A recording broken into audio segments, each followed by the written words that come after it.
Sarah stood frozen as Henry's laughter echoed across the mechanic's shop. Her ex-boyfriend was pointing at her old wheelbarrow, the same one she used to push spare car parts every morning. Beside him, Sophia clutched her designer handbag, tears of laughter rolling down her perfect makeup. "Look at her," Henry shouted loud enough for everyone to hear, still pushing that rusty thing around like some market woman. If you are just tuning into this channel for the first time, please subscribe to our channel and give this video a thumbs up. Also share with your friends and family. It means the world to us. Sarah Adebayo lived in a small room behind her uncle's mechanic shop in Mushin. Every morning at 5 a.m., she would wake up to the sound of car horns and the smell of engine oil. The walls of her room were thin, and she could hear every conversation, every argument, and every prayer from the families around her. Her room was simple: a small bed, a wooden table, and a mirror with a crack running down the middle. But on that table were notebooks filled with drawings of cars, designs for engines, and business plans written in her careful handwriting. Sarah had big dreams for a girl who owned nothing but a wheelbarrow and determination. The wheelbarrow wasn't beautiful. It was old, painted blue many years ago, but now the paint was peeling off like old skin. Every morning, Sarah would load it with spare car parts and push it from shop to shop, selling to mechanics who needed cheap materials. Some days, she made enough money for food. Other days, she went to bed hungry. But Sarah never complained. While other girls her age were in university or working in offices, she was learning the car business from the ground up. She could tell you the difference between a carburetor and a radiator. She knew which engines lasted longest and which spare parts were fake. Her uncle taught her everything he knew about cars, and Sarah learned everything she could about business from watching customers and counting money. People in the neighborhood called her Wheelbarrow Girl, but not in a mean way. They respected her hustle. They saw her every day, rain or shine, pushing that wheelbarrow with a smile on her face and hope in her heart. What they didn't know was that Sarah was not just selling spare parts. She was studying the market, learning about supply and demand, and planning something bigger than anyone could imagine. Henry Okoro was everything Sarah thought she wanted in a man. Tall, handsome, with a smile that could light up a room and enough charm to sell ice to an Eskimo. He worked as a sales representative for a big company in Victoria Island, wore nice clothes, and drove a clean Honda Accord that he washed every Saturday morning. The first time Sarah saw Henry, she was pushing her wheelbarrow past a bus stop near Palm Grove. The wheel had gotten stuck in a pothole, and she was struggling to pull it out. Car parts were scattered on the ground, and Sarah was starting to panic because some of the parts were expensive and belonged to customers who were waiting. That's when Henry appeared like a knight in shining armor. He parked his car, walked over with his sleeves rolled up, and helped her lift the wheelbarrow. Together, they gathered all the car parts and made sure nothing was broken. Sarah was so grateful she almost cried. "Thank you so much," she said, wiping sweat from her forehead. "I don't know what I would have done." Henry smiled. "No problem. I'm Henry, by the way." "Sarah," she replied, suddenly feeling shy.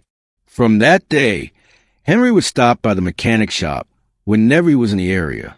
He would buy Sarah lunch, sit with her during her break, and listen to her talk about her dreams of owning a car business someday. He never laughed at her dreams. Instead, he would nod seriously and say things like, "I believe in you, Sarah. You're going to make it big someday." For the first time in her life, Sarah felt seen. Henry made her feel like she was more than just a girl with a wheelbarrow. He made her feel like she was special, like her dreams were worth something. Love had come knocking, and Sarah opened her heart wide. Dating Henry felt like living in a fairy tale. Every Sunday, he would pick Sarah up in his Honda Accord and take her places she had only seen in movies. They went to fancy restaurants in Acadia, where the waiters wore bow ties and the food came on white plates. They walked hand in hand on Bar Beach, talking about the future and making plans. Henry would tell Sarah stories about his job, about the important people he met and the deals he closed. Sarah would listen with wide eyes, proud to be with someone so successful. In return, she would share her dreams about expanding her spare parts business, maybe opening a small shop, maybe even importing car parts directly from manufacturers. "You know what I love about you, Sarah?" Henry said one evening as they sat by the lagoon watching the sunset. "You're different from other girls. You're hardworking, you're humble, and you don't ask for expensive things." Sarah's heart swelled with happiness. She felt like the luckiest girl in Lagos. But Sarah didn't know that Henry had another reason for being with her. He had recently lost his job and was struggling to keep up with his lifestyle. His rent was due. His car was having problems, and his friends were starting to notice that he couldn't afford to go out as much as before. Dating Sarah was easy because she never asked for expensive gifts or fancy dates. She was grateful for everything, and her happiness made Henry feel like a big man even when his pockets were empty. Sarah would save money from her wheelbarrow business to buy Henry small gifts: a new shirt, a phone charger, fuel money when his tank was empty. She did it because she loved him, but also because she wanted to prove that she could take care of him despite not having much. She wanted to show him that love was not about money. What Sarah didn't realize was that while she was pouring her heart into their relationship, Henry was already looking elsewhere. Success and beauty were calling his name, and Sarah's wheelbarrow was starting to look too small for his big dreams. The first sign that something was wrong came on a Thursday evening. Sarah had been waiting for Henry at their usual spot near the mechanic shop for over 2 hours. She had bought his favorite meat pie and Zobo drink, and had been checking her phone every 5 minutes. When he finally arrived, he seemed distant and distracted. "Sorry I'm late," he said without looking at her directly. "Work has been crazy." But something felt different. Henry's smile didn't reach his eyes, and he kept checking his phone throughout their conversation. When Sarah tried to hold his hand, he pulled away gently and said he had a headache. "Are you okay?" Sarah asked, worry written all over her face. "I'm fine," Henry replied quickly. "Just tired." Sarah wanted to believe him, but her heart was telling her something else. That night, she lay in her small room staring at the cracked ceiling, wondering if she had done something wrong. Maybe she wasn't interesting enough. Maybe pushing a wheelbarrow every day made her boring. Maybe Henry was getting tired of dating someone who lived behind a mechanic shop. The second sign came the following week. Sarah had planned a small celebration for Henry's birthday. She had saved money for weeks to buy him a nice wristwatch and had even arranged for her uncle to cook his favorite jollof rice. But when she called Henry that morning, he told her he couldn't make it. "Something came up at work," he said over the phone. "Can we celebrate another day?" "But it's your birthday," Sarah said, trying not to sound disappointed. "I know, babe, but this is important. You understand, right?" Sarah said she understood, but her heart was breaking. She spent that evening alone, staring at the wrapped gift and wondering why love had suddenly become so hard. The jollof rice went uneaten, and Sarah went to bed with tears on her pillow. What Sarah didn't know was that Henry had spent his birthday at a fancy restaurant in Victoria Island with a new girl he had met at a business conference. A girl who wore designer clothes, spoke perfect English, and didn't know what a wheelbarrow looked like. Sophia Delik was everything Sarah was not. Tall, light-skinned, with long weave that she flipped when she laughed. She worked as a marketing executive for a multinational company, lived in a service apartment in Lekki, and drove a brand-new Toyota Camry that still smelled like the showroom. Henry met Sophia at a business networking event in Lagos. She was standing by the cocktail table, looking elegant in a black dress that probably cost more than Sarah made in 3 months. When she smiled at Henry across the room, he felt like he had been struck by lightning. "I'm Sophia," she said when Henry approached her. "Henry," he replied, suddenly feeling nervous in a way he hadn't felt since his teenage years. They talked for hours about business, travel, and dreams. Sophia had been to London, Dubai, and New York. She spoke about international markets and investment opportunities. She was intelligent, sophisticated, and ambitious in a way that made Henry feel like he was in the presence of greatness. "What do you do?" Sophia asked. Henry, who was still technically unemployed, found himself lying. "I'm in business development," he said vaguely. "I work with various companies on expansion strategies." Sophia looked impressed. "That sounds interesting. Maybe we should work together sometime." By the end of the evening, Henry had Sophia's number and a date planned for the following weekend. As he drove home that night, he couldn't stop thinking about her perfume, her laugh, and the way she made him feel like he could conquer the world. The problem was Sarah. Sweet, loving, hard-working Sarah who trusted him completely and loved him with her whole heart. Henry knew he should break up with her, but something held him back. Maybe it was guilt, maybe it was fear, or maybe it was the way Sarah looked at him like he was her hero. So Henry made a decision that would change everything. He decided to keep both women in his life, at least until he figured out what he really wanted. Sarah represented his past, his humble beginnings, and his safe space. Sophia represented his future, his ambitions, and his dreams of success. What Henry didn't realize was that juggling two hearts was like juggling fire. Eventually, someone was going to get burned. Henry became a master of deception. He would spend mornings with Sarah, sharing breakfast and listening to her talk about her plans for expanding her spare parts business. He would nod and smile and tell her how proud he was of her determination.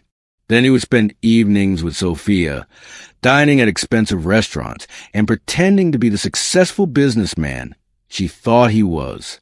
The lies came easily now. When Sarah asked where he was going, he would say, "Work meeting." When Sophia asked about his weekend plans, he would say, "Family obligations." He kept his two worlds carefully separated, like oil and water that refused to mix. Sarah noticed the changes, but chose to ignore them. Henry was more distant, less available, and always seemed to be in a hurry. When she tried to plan dates, he was always busy. When she called, he often let it go to voicemail. But Sarah's love was stronger than her suspicions, so she made excuses for him. "He's working hard to build his career," she would tell herself. "He's trying to make a better life for us." Meanwhile, Sophia was falling hard for the man she thought Henry was. He was charming, attentive, and seemed to understand her ambitions. They would spend hours talking about business deals and investment opportunities. Henry would listen to her stories about boardroom meetings and international conferences, feeling like he was getting a glimpse into the life he wanted for himself. But maintaining two relationships was exhausting. Henry had to remember which stories he had told to whom, which restaurants he had been to with which woman, and which lies he had told to cover his tracks. His stress was showing in his face, his sleep, and his bank account. Because dating Sophia was expensive. She expected nice dinners, weekend getaways, and gifts that matched her lifestyle. Henry found himself borrowing money from friends, using credit cards he couldn't afford to pay, and slowly sinking into debt. But he couldn't stop. Sophia made him feel like the man he wanted to be, even if he couldn't afford to be that man. The irony was that while Henry was spending money, he didn't have to impress Sophia. Sarah was saving every naira she could have helped build their future together. She had a secret savings account where she put aside money for their wedding, their future home, and the business they had talked about starting together. Love, Sarah had learned, was about sacrifice. What she didn't know was that sacrifice should go both ways. The confrontation happened on a Saturday afternoon when Henry least expected it. He was at ShopRite in Acadia with Sophia, pushing a shopping cart full of expensive groceries and pretending he could afford them. Sophia was picking out imported wine for a dinner party she was hosting, and Henry was calculating in his head how he would pay for everything. That's when he heard a familiar voice behind him. "Henry." He turned around slowly, his heart dropping to his stomach. There was Sarah, standing near the bread section with her eyes wide with confusion. She was wearing her best dress, the blue one she saved for special occasions, and carrying a small handbag that Henry recognized as a gift from her cousin. "Sarah," Henry said, his voice barely above a whisper, "what are you doing here?" "I was buying ingredients for your favorite soup," Sarah said, her voice shaking slightly. "I wanted to surprise you for dinner tonight." Sophia looked from Henry to Sarah with raised eyebrows. "Friend of yours?" she asked Henry in a tone that suggested she already suspected the truth. Henry felt like he was drowning. In that moment, he had to make a choice that he wasn't ready to make. He could introduce Sarah as his girlfriend and watch his relationship with Sophia crumble. Or he could pretend Sarah was just a friend and break the heart of the woman who loved him most. Fear made the choice for him. She's a family friend," Henry said, avoiding Sarah's eyes. "Sarah, this is Sophia, my girlfriend." The words hit Sarah like a physical blow. She felt her knees go weak and her vision blur. The shopping mall suddenly felt too bright, too loud, too full of people who were staring at her pain. "Girlfriend," Sarah repeated, her voice barely audible. Sophia smiled and extended her manicured hand. "Nice to meet you, Sarah. Henry's told me so much about his family." But Sarah wasn't listening anymore. She was looking at Henry, searching his face for some sign that this was a mistake, a misunderstanding, anything but the truth. But Henry's eyes told her everything she needed to know. "I have to go," Sarah whispered, backing away from them. "Sarah, wait," Henry started, but she was already walking away, moving through the crowd like someone in a dream. Sarah made it to the parking lot before the tears came. She sat on the curb outside ShopRite and cried like her heart was breaking. Because Sarah didn't go home that night. She couldn't face her small room, her notebook full of business plans, or the photos of her and Henry that she had taped to her mirror. Instead, she walked the streets of Lagos, letting her tears mix with the rain that had started to fall. She found herself at Bar Beach, where she and Henry had walked hand in hand just months before. The waves crashed against the shore with a violence that matched the storm in her heart. Sarah sat on the sand, not caring that her dress was getting dirty, and tried to understand how love could turn to lies so quickly. The worst part wasn't just that Henry had another girlfriend. The worst part was how easily he had dismissed her, how quickly he had reduced their love to family friend. Like the months they had spent together meant nothing. Like the dreams they had shared were just words floating in the air. Sarah thought about all the times she had gone hungry to buy Henry gifts. All the nights she had stayed up late, excited about their future together. All the money she had saved, thinking they would build something beautiful together. Now she felt like a fool. Her phone buzzed with messages from Henry, but she didn't read them. What could he possibly say that would make this better? That would explain why he had chosen someone else while telling Sarah he loved her? By midnight, Sarah was exhausted from crying. She took a bus back to Mushin and crept into her room, hoping her uncle wouldn't hear her. But as she lay in her bed, staring at the ceiling, something began to change inside her heart. The pain was still there, sharp and real. But underneath it, something else was growing. Anger. Not the hot, explosive kind of anger that makes people do stupid things, but the cold, determined kind of anger that makes people do extraordinary things. Sarah had given Henry everything she had, and he had thrown it away for someone who looked better on his arm. Well, if looking good was what mattered, then Sarah would show him what real success looked like. That night, as the rain continued to fall on the zinc roof above her head, Sarah made a decision that would change her life forever. She would take all that love she had been pouring into Henry and pour it into herself instead. She would take all that energy she had been using to support his dreams and use it to build her own empire. By morning, the tears had stopped, but the determination had just begun. Sarah didn't leave her room for 3 days. She told her uncle she was sick, which wasn't entirely a lie. Her heart was sick, her spirit was wounded, and her faith in love was broken. But on the 4th day, she woke up different. Instead of reaching for her phone to see if Henry had called, Sarah reached for her business notebooks. Instead of crying over what she had lost, she started planning what she would build. If pain was going to be her teacher, then she would learn everything it had to offer. Sarah had been saving money in a small metal box under her bed. It was money she had planned to use for her wedding with Henry. Money she had put aside naira by naira from her wheelbarrow business. Now she poured it all onto her table and started counting. It wasn't much, about 180,000 naira, but it was a start. She opened her notebook and began writing. Not love letters or messages to Henry, but business plans. Real, detailed, carefully thought-out plans for expanding her spare parts business. She wrote down the names of suppliers she had met, customers who trusted her, and opportunities she had noticed but never had the courage to pursue. The mechanic shop where she lived belonged to her uncle, but Sarah realized she had never really explored all the possibilities it offered. The shop had space, electricity, and a steady stream of customers.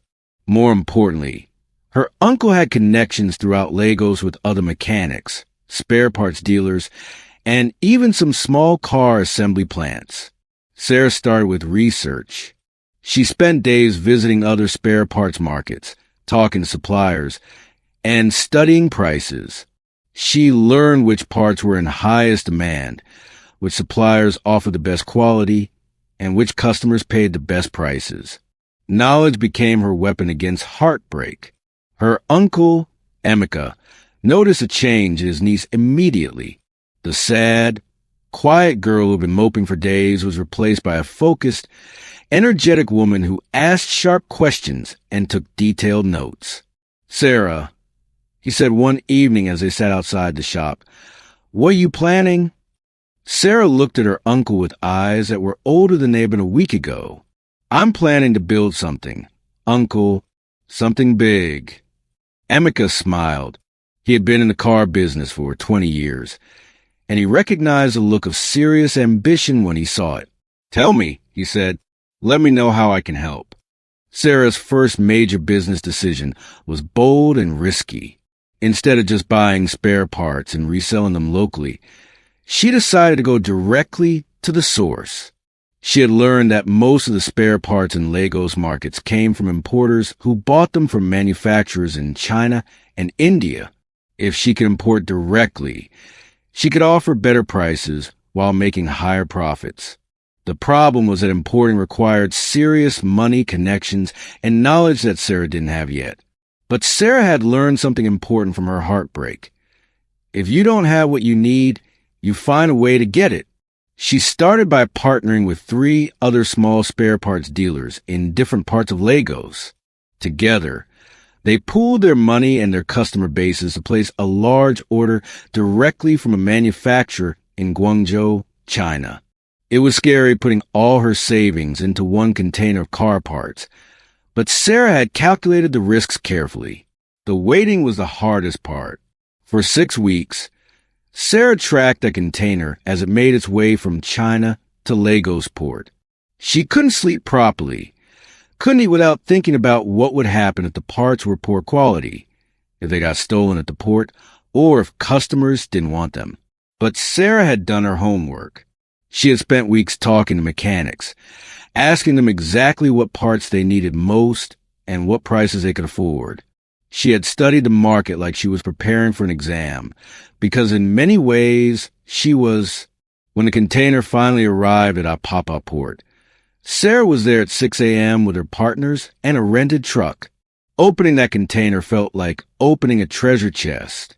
The parts were exactly what they had ordered. The quality was good, and Sarah could already see the profit margins that would change her life. But getting the parts from the port to the customers was only half the battle. Sarah still had to prove that a girl with a wheelbarrow could compete with established spare parts dealers who had fancy shops and big warehouses. That's where her years of pushing the wheelbarrow became an advantage. Sarah knew every mechanic in Mushin, Palm Grove, and Yaba. She knew who paid on time, who needed credit, and who would try the new parts first. More importantly, they knew her. They trusted her because she had been serving them faithfully for years. Sarah's parts sold faster than she had expected. Within 2 months, she had made enough profit to place another order, this time twice as large. The girl who had been crying over a broken heart was becoming the woman who would build an empire.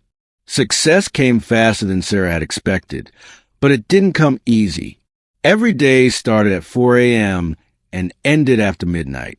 While other people slept, Sarah was working, planning, calculating, negotiating, learning. The wheelbarrow that had once carried small quantities of spare parts was replaced by a pickup truck, then by a small warehouse. Within 6 months, Sarah had moved from her uncle's mechanic shop to a small office in Alaba Market. It wasn't fancy, just 2 rooms with concrete floors and fluorescent lights, but it was hers. She painted the walls bright blue and put up a sign that read, "Say Auto Parts. Quality you can trust." Sarah's business model was simple but effective. She provided good quality parts at fair prices, offered credit to trusted customers, and always delivered what she promised. But more than that, she understood something that many bigger companies didn't. The spare parts business was about relationships. Sarah remembered every customer's name, knew which parts they needed regularly, and would call them when she got new stock that she thought they would want. She treated mechanics like partners, not just customers. When they succeeded, she succeeded. When they struggled, she found ways to help them. Her reputation spread through Lagos like news of free money. Mechanics started recommending her to other mechanics. Customers would drive across town to buy from that reliable girl in Alaba. Some of the big spare parts dealers started to notice the new competition. But Sarah's biggest advantage wasn't just good business practices. It was hunger. The heartbreak that Henry had caused had turned into fuel for her ambition. Every time she faced a challenge, every time someone doubted her because she was young or female, she remembered how it felt to be dismissed as just a family friend. Pain had taught her not to depend on anyone else for her happiness or success. Love had taught her that the only person she could truly count on was herself. And determination had taught her that there was no limit to what she could accomplish if she was willing to work for it. By the end of her first year in business, Sarah had 5 employees, 3 delivery trucks, and a customer base that stretched across Lagos State. The girl with the wheelbarrow had become the woman with the warehouse. But this was just the beginning. Sarah had bigger dreams, and now she had the foundation to build them on. 18 months after their breakup, Sarah was driving her new Toyota Hilux through Victoria Island when she saw them. Henry and Sophia, walking out of a fancy restaurant, laughing about something that must have been very funny. Henry looked the same, handsome, charming, well-dressed.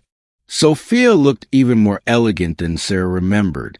For a moment, Sarah's heart skipped a beat, not because she still loved Henry, but because seeing him brought back memories of the girl she used to be. The girl who thought love was enough to build a future on.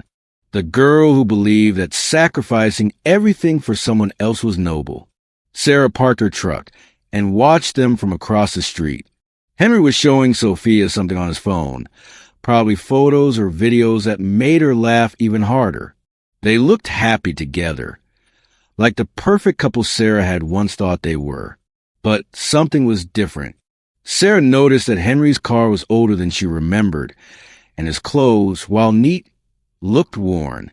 Sophia's handbag was still designer, but Sarah's train, I could tell it was from last season. There were small signs that suggested their perfect life might not be as perfect as it appeared. Sarah's phone rang, interrupting her thoughts. It was one of her suppliers calling about a new shipment of engines that had just arrived from Germany. As she talked business, negotiating prices and delivery schedules, Sarah realized something important. She wasn't the same person who had cried on the beach that night. The old Sarah would have been tempted to drive over and show Henry her success to prove that she had made it without him. But the new Sarah understood that the best revenge was not revenge at all. It was living so well that the past became irrelevant. She started her truck and drove away without looking back. She had a business to run, employees to pay, and customers who were counting on her. Henry and Sophia belonged to her past, but her future was calling. What Sarah didn't know was that Henry had seen her truck and recognized the logo on the side. He had been hearing rumors around Lagos about a young woman who was making waves in the spare parts business. Some people said she was the daughter of a rich man. Others said she had connections in government. Nobody seemed to know the truth. But Henry was starting to suspect that the truth was more complicated than anyone imagined.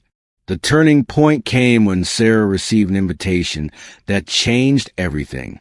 The Lagos Chamber of Commerce was hosting their annual Young Entrepreneurs Awards, and Sarah had been nominated in the category of Rising Star in Manufacturing and Trade.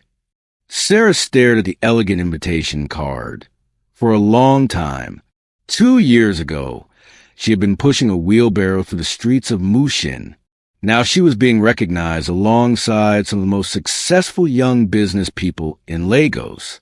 The journey felt like a dream, but the calluses on her hands and the exhaustion in her bones reminded her that it had all been very real. The award ceremony was held at the 4 Point Hotel in Victoria Island.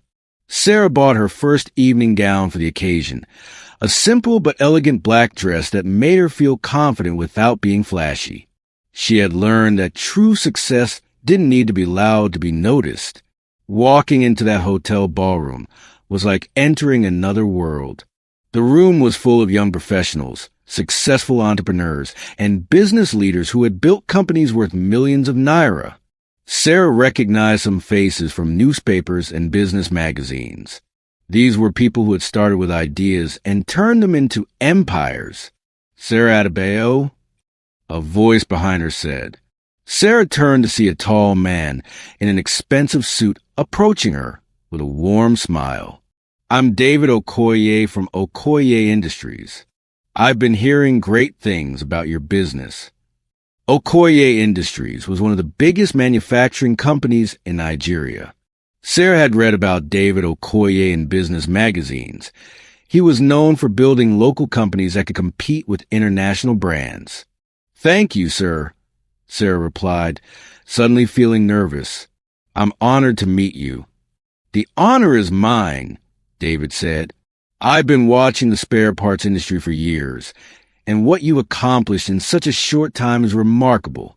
You're not just selling parts, you're building relationships and trust. That's the foundation of any successful business. They talked for several minutes about business, about the challenges of entrepreneurship, and about Sarah's plans for the future.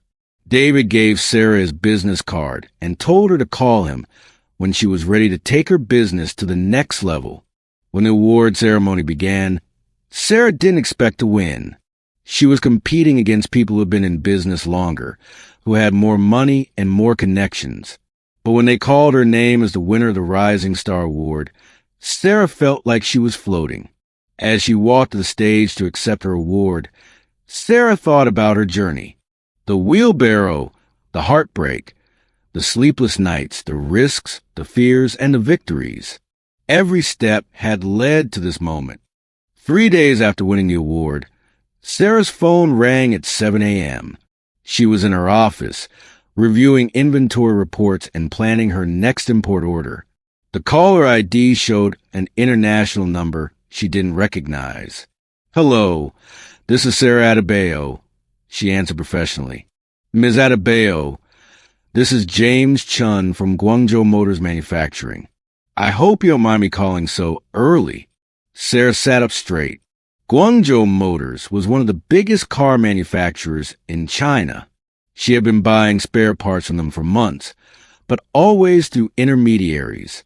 Why would they be calling her directly? Not at all, Mr. Chan.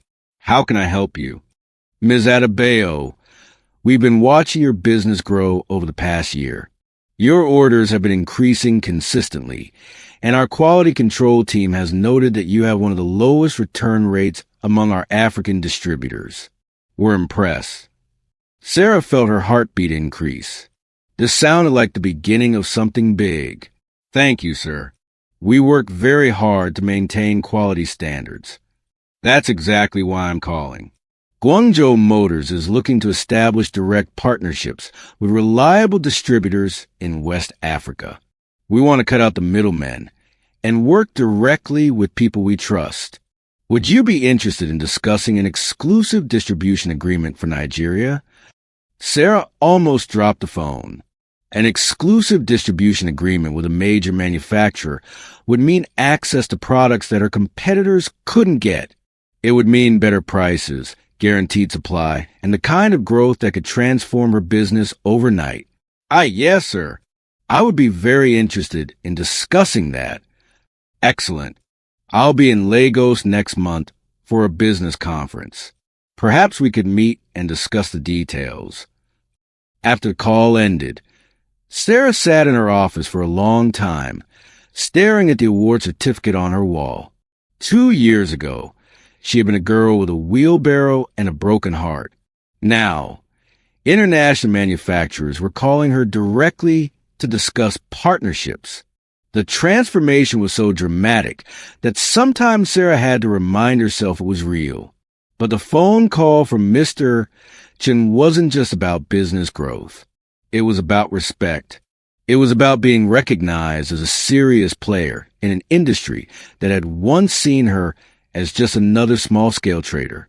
Sarah thought about calling someone to share the good news, but realized that the people who would truly understand the significance of this moment were her employees and customers. They were the ones who had been part of her journey from the beginning. She walked out to the warehouse where her staff were loading trucks for morning deliveries. I have some news, she announced with a smile that couldn't be contained. The morning of her meeting with James Chun, Sarah woke up at 4 a.m. even though she had set her alarm for 6. She couldn't sleep. This meeting could change everything, not just for her business, but for her entire life trajectory. She had spent weeks preparing financial reports, business projections, and presentations that would prove she was ready for this opportunity. Sarah chose her outfit carefully, a professional navy blue suit that looked expensive without being flashy, paired with modest jewelry and her best handbag. She wanted to look successful but not arrogant, confident but not overconfident. First impressions mattered, especially in international business. The meeting was scheduled for 10 a.m. at the Eco Hotel in Victoria Island. Sarah arrived 30 minutes early and used the time to review her notes one more time.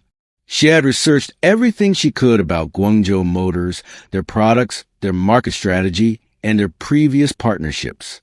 She was as prepared as she could possibly be. But at 9:55 a.m., as Sarah was walking toward the hotel lobby, disaster struck. A speeding taxi hit a pothole and splashed muddy water all over her suit.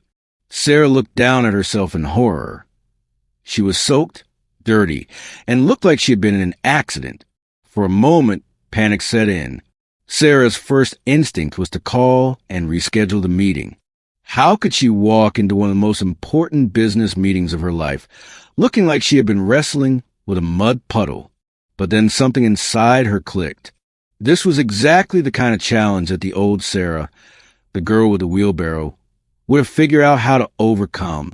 She didn't have time to go home and change. She didn't have a backup suit waiting in her car.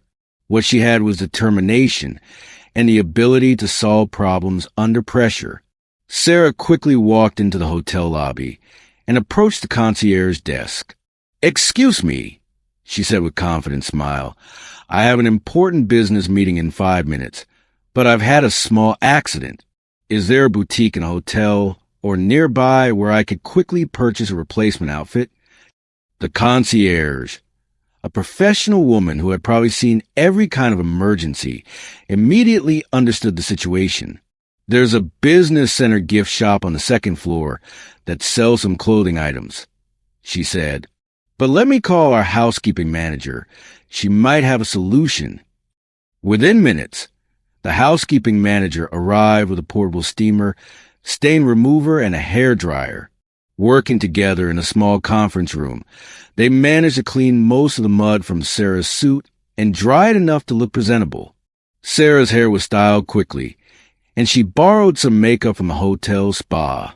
At exactly 10 a.m., Sarah walked into the restaurant where James Chun was waiting. She looked professional, composed, and ready for business. Mr. Chun, a distinguished man in his 50s, stood up to greet her with a smile. Ms. Adebayo, it's a pleasure to meet you in person. The pleasure is mine, Mr. Chun. Thank you for making time to see me. As they sat down and began discussing business, Sarah realized that the morning's crisis had actually helped her. She felt more confident, more capable, and more ready to handle whatever challenges international business might throw at her. After all, if she could turn a mud-soaked disaster into a successful meeting, she could handle anything. The meeting with James Chun lasted 3 hours and changed Sarah's life forever. What started as a discussion about spare parts distribution became a conversation about Sarah's vision for the automotive industry in Nigeria and West Africa. Ms. Adebayo, Mr. Chin said over their second cup of tea, you understand something that many distributors miss. You're not just selling car parts. You're building an ecosystem. You support the mechanics, educate the customers, and create trust in the market. Sarah nodded. In Nigeria, business is about relationships, Mr. Chun. People buy from people they trust. If I take care of my customers, they take care of me. Mr. Chin smiled. That's exactly the kind of thinking we need in our African operations. Let me make you an offer that might surprise you. What followed was bigger than Sarah had ever imagined. Guangzhou Motors didn't just want her to distribute their spare parts. They wanted to partner with her to establish a car assembly plant in Nigeria. Sarah would oversee the West African operations, sourcing local materials where possible and training Nigerian workers to assemble affordable cars for the African market. The initial investment would be about 15 billion naira, Mr. Chin explained. Guangzhou Motors will provide 70% of the funding, technology, and training. You would provide 30% of the investment, local knowledge, and operational management. Sarah's head was spinning. 30% of 15 billion naira was 4.5 billion naira, more money than she had ever imagined having. But Mr. Chin wasn't finished. We've been watching your business growth, Ms. Adebayo. Based on our projections, you should be able to secure the financing through a combination of bank loans, private investors, and retain earnings from your current business. We're willing to help you structure the deal. The car assembly plant would create thousands of jobs, provide affordable transportation for millions of Nigerians, and establish Sarah as one of the most important business leaders in West Africa. It was the kind of opportunity that came once in a lifetime. I need some time to think about this and consult with my advisors, Sarah said, trying to keep her voice steady. Of course, Mr. Chin replied. Take all the time you need. But I should mention, we're also talking to 2 other potential partners in Nigeria. We prefer to work with you, but we need to move forward within the next 3 months. As they shook hands and parted ways, Sarah felt like she was walking on air. The girl who had once pushed a wheelbarrow through the streets of Lagos was being offered the chance to revolutionize transportation across West Africa. But as she drove home that evening, Sarah also felt the weight of the decision ahead of her. This opportunity would require her to risk everything she had built, to step into a level of business that she had never imagined possible. Success would make her one of the most powerful people in Nigeria. Failure would cost her everything.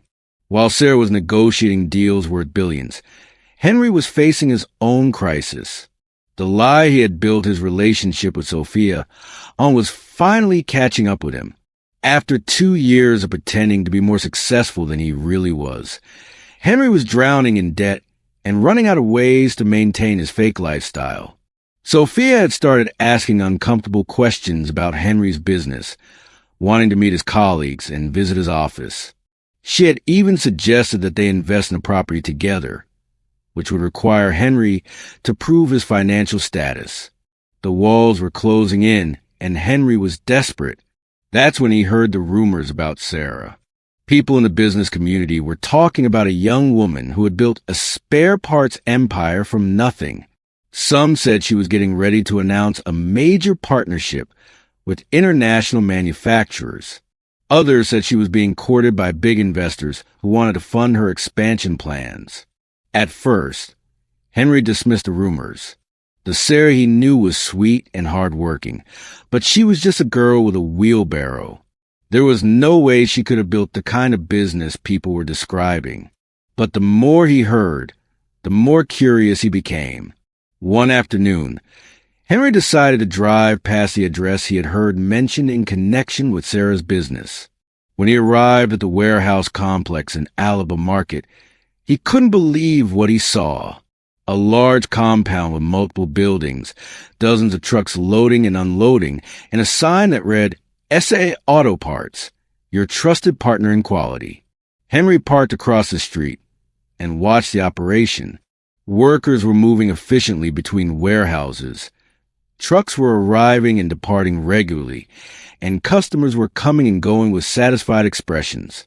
This was clearly a serious business operation.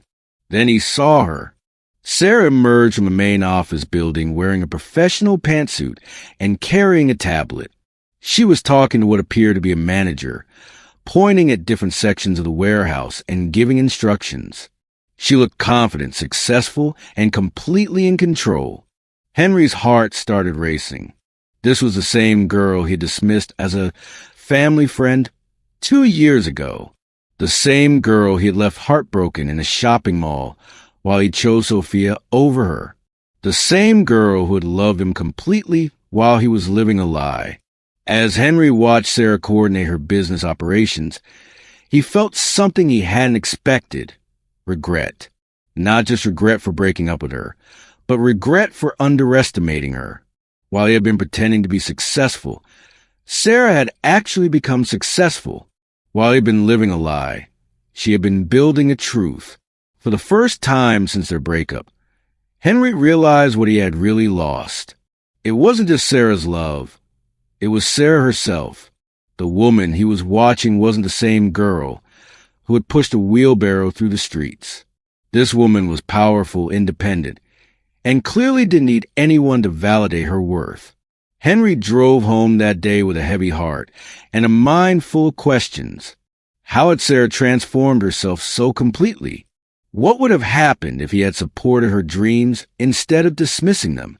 And most importantly, was it too late to try to win her back? The confrontation that would change everything happened on a busy Thursday morning at Sarah's warehouse. Sarah was in her office reviewing the final details of her partnership agreement with Guangzhou Motors when her secretary knocked on the door. "Ma, there's someone here to see you. He says his name is Henry and that you know him." Sarah's pen stopped moving across the page. She hadn't heard that name spoken aloud in her office before, and hearing it now felt like a blast from a past she had worked hard to leave behind. "Send him in," Sarah said quietly. Henry walked into her office looking nervous and out of place. The confident charm that had once swept Sarah off her feet seemed diminished in the face of her obvious success. He looked around the office, at the awards on the wall, the business certificates, the photos of Sarah with important clients and government officials. "Hello, Sarah," he said softly. "Henry," Sarah replied, not getting up from behind her desk. "What can I do for you?" Henry had rehearsed this conversation in his head dozens of times, but now that he was here, the words felt inadequate. "I heard about your business," he began. "I want to congratulate you. This is incredible." Sarah leaned back in her chair and studied his face. 2 years ago, this man's opinion had meant everything to her. Now it felt like noise. "Thank you," she said simply. Henry shifted uncomfortably. "Sarah, I also wanted to apologize for how things ended between us, for the way I treated you. I was young and stupid, and I made terrible choices." Sarah nodded slowly. "Yes, you did." The directness of her response caught Henry off guard. The old Sarah would have rushed to forgive him, to make excuses for his behavior, to find ways to make him feel better about his mistakes. This Sarah was different. "I know I hurt you," Henry continued, "and I know I have no right to ask this, but I was wondering if there might be a chance for us to start over." Sarah looked at Henry for a long moment. She thought about the girl she used to be, the one who would have given anything to hear these words from him. Then she thought about the woman she had become, the one who had built an empire from heartbreak and determination. "Henry," she said finally, 2 years ago, I would have done anything to hear you say those words. I would have forgiven you immediately and taken you back without hesitation." Henry's face lit up with hope. "But that was 2 years ago," Sarah continued. "That was when I thought I needed someone else to complete me. When I thought love meant sacrificing my dreams for someone else's comfort. When I thought my worth was determined by whether or not someone chose me." The hope in Henry's eyes began to fade. "I don't need you to complete me anymore. Henry, I completed myself. I don't need you to choose me, because I chose me, and I don't need your approval or your apology to validate my success." Sarah stood up from her desk and walked to the window overlooking her warehouse. "I'm not angry with you anymore," she said, still looking outside. "In fact, I'm grateful. You taught me that the only person I can truly depend on is myself. You taught me that my dreams are worth pursuing, even if I have to pursue them alone. And you taught me that sometimes the best thing that can happen to us is not getting what we think we want." Henry left Sarah's office that day knowing that he had lost something irreplaceable. But his humiliation was far from over. Within hours of his visit to Sarah's warehouse, Sophia found out about his past relationship with the spare parts girl, and she was furious.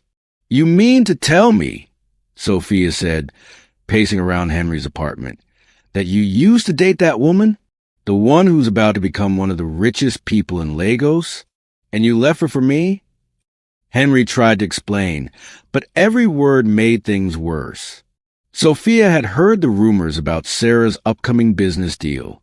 She knew that Sarah was about to announce a partnership that would make her worth billions, and she was furious that Henry had let such an opportunity slip through his fingers.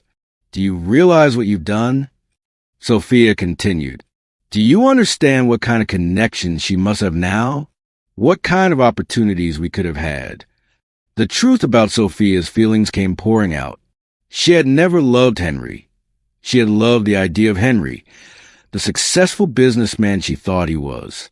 When she realized that not only was Henry not successful, but he had actually given up a relationship with someone who became incredibly successful, she felt betrayed. "I can't do this anymore," Sophia said, grabbing her handbag. "I thought I was dating someone with potential, someone who was going places. Instead, I've been wasting my time with someone who doesn't even recognize opportunity when it's right in front of him." As Sophia walked out his life, Henry realized that he had lost both women for the same reason. He had chosen image over substance, appearance over authenticity, and shortcuts over hard work. Meanwhile, Sarah was preparing for the biggest announcement of her career. The partnership with Guangzhou Motors was finalized, the financing was secured, and the groundbreaking ceremony for the new car assembly plant was scheduled for the following month. But the most satisfying moment came when Sarah received a call from David Okoye, the businessman she had met at the award ceremony. "Sarah," he said, "I have a proposition for you." Several of us in the business community have been talking, and we want to create a fund to support young entrepreneurs, especially women. We'd like you to be one of the founding partners.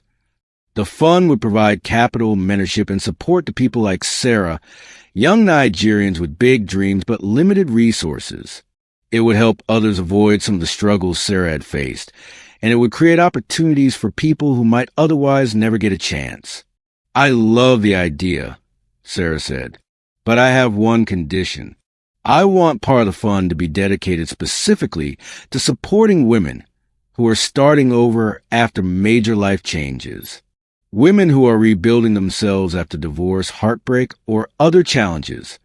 David agreed immediately. He understood that Sarah's success wasn't just about business. It was about resilience, about the ability to transform pain into power. 1 year later, Sarah stood on the stage at the Lagos Business Summit, addressing an audience of over 2,000 entrepreneurs, government officials, and business leaders. The car assembly plant was now operational, employing over 5,000 people and producing affordable vehicles for the West African market.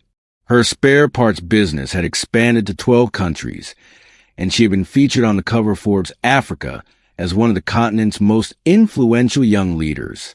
But the moment that meant the most to Sarah happened after her speech, when a young woman approached her in the parking lot. "Miss Sarah," the woman said shyly, "my name is Grace. I just wanted to thank you." Sarah smiled. "Thank me for what?" "I heard your story about the wheelbarrow, about starting over after heartbreak. 6 months ago, my husband left me for another woman. I thought my life was over. But I heard you speak at a women's conference, and you said something that changed my mind." "What did I say?" "You said that sometimes the worst thing that happens to us is actually the push we need to become who we were always meant to be. You said that pain can be a teacher if we're willing to learn from it." Grace continued, "I started a small catering business with the money I was saving for our anniversary trip. It's small, but it's growing. And every time I want to give up, I think about your wheelbarrow." Sarah felt tears forming in her eyes. This was why she had worked so hard, why she had pushed through the pain and the doubt, not just to build wealth, but to build hope, not just to create a business, but to create possibilities for other people. As Sarah drove home that evening in her Range Rover, she passed through Mushin where her journey had begun. She saw young people pushing wheelbarrows, carrying dreams, facing struggles that she understood intimately. Some of them would make it, some wouldn't, but all of them had the same potential she had discovered in herself. Sarah's phone buzzed with a text message from her Uncle Emeka. "Saw you on TV today. Proud of you, but I'm not surprised. I always knew that Wheelbarrow was taking you somewhere special." Sarah smiled and looked at her reflection in the rear-view mirror. The face looking back at her was older, wiser, and stronger than the girl who had cried on the beach 2 years ago. But the determination in her eyes was the same. Henry and Sophia had laughed at her wheelbarrow, thinking it represented everything small and insignificant about her life. What they didn't understand was that the wheelbarrow had never been about the wheelbarrow. It had been about the woman pushing it, her strength, her persistence, her refusal to give up even when the load was heavy and the road was long. Now Sarah owned a car company, but she kept a small blue wheelbarrow in her office as a reminder, not of where she came from, but of what was possible when you decided to push forward no matter what anyone else thought. The girl with the wheelbarrow had become the woman who owned it all, and the best part was she was just getting started. Asterisk, thank you for watching. Sometimes the people who hurt us most are actually doing us a favor. They're pushing us toward the greatness we never knew we had inside us. Sarah's story reminds us that our current situation is not our final destination. Your wheelbarrow today might be your empire tomorrow. Asterisk. Asterisk, see you in our next story. Until I bring another intriguing story your way, bye for now. Asterisk.